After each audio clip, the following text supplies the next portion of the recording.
بھارت کے غیر قانونی زیر قبضہ جموں کشمیر میں نئی دہلی کی طرف سے مسلط کردہ لیفٹیننٹ گورنر منوج سنہا کے ماتحت انتظامیہ نے گزشتہ 2 برس کے دوران سرمایہ کاری کی آڑ میں 2000 کنال سے زائد اراضی غیر مقامی لوگوں کے حوالے کر دی ہے۔ اس بات کا انکشاف مقبوضہ علاقے کی نام نہاد اسمبلی میں پیپلز ڈیموکریٹک پارٹی کے رکن عبدالحمید پرہ کی طرف سے اٹھائے گئے ایک سوال کے جواب میں کیا گیا۔ حکومت نے تحریری جواب میں کہا ہے کہ سڑکو انڈسٹریل اسٹیٹ میں 1 جنوری 2023 سے 12 دسمبر 2024 تک 2093 کنال اراضی غیر مقامی افراد کو الاٹ کی گئی ہے۔ اراضی کے کل رقبے کی تفصیلات کے بارے میں ایک سوال کے جواب میں حکومت نے کہا ہے کہ جموں ڈویژن میں 6014 کنال اور 10 مرلے اور کشمیر ڈویژن میں 5532 کنال اور 19 مرلے الاٹ کیے گئے۔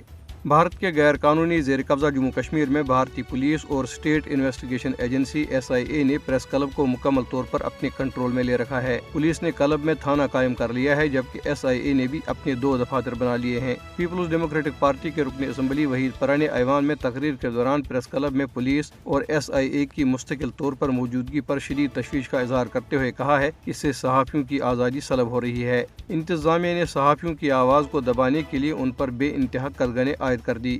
مقبوضہ کشمیر میں PhD اسکالروں نے گزشتہ 3 ماہ سے اپنے فیلوشپس کے اجرا میں تاخیر کے خلاف سری نگر میں احتجاجی مظاہرہ کیا۔ نیشنل انسٹیٹیوٹ آف ٹیکنالوجی کے اسکالروں نے پلے کارڈز اٹھا رکھے تھے جن پر ہماری فیلوشپ جاری کریں جیسے نعرے درج تھے۔ انہوں نے انتظامیہ کے خلاف نعرے لگائے۔ ادھر مقبوضہ کشمیر کے ضلع کلگام میں ایک سڑک کے حادثے میں 9 سیاح زخمی ہو گئے۔ ضلع کے علاقے نپورہ میں بازار میں سیاحوں سے بھری گاڑی سڑک پر الٹ گئی جس کے نتیجے میں 9 سیاح زخمی ہو گئے جن کا تعلق بھارتی ریاستوں راجستھان، آندھرا پردیش، اتر پردیش، مہاراشٹر سے بتایا جا رہا ہے۔ نیشنل کانفرنس کے رکن قانون ساز اسمبلی علی محمد ساگر نے بھارت پر زور دیا ہے کہ وہ مسئلہ کشمیر کے حل کے لیے پاکستان کے ساتھ بات چیت کرے۔ علی محمد ساگر نے ایوان میں اظہار خیال کرتے ہوئے کہا کہ مذاکرات ہی مسائل کے حل کا واحد راستہ ہے۔ انہوں نے اسمبلی میں BJP کے اراکین سے مطالبہ کیا کہ وہ پاکستان کے ساتھ بات چیت کے لیے نئی دہلی پر دباؤ ڈالیں اور کہا کہ نیشنل کانفرنس نے ہمیشہ امن کے لیے بات چیت کی وکالت کی ہے۔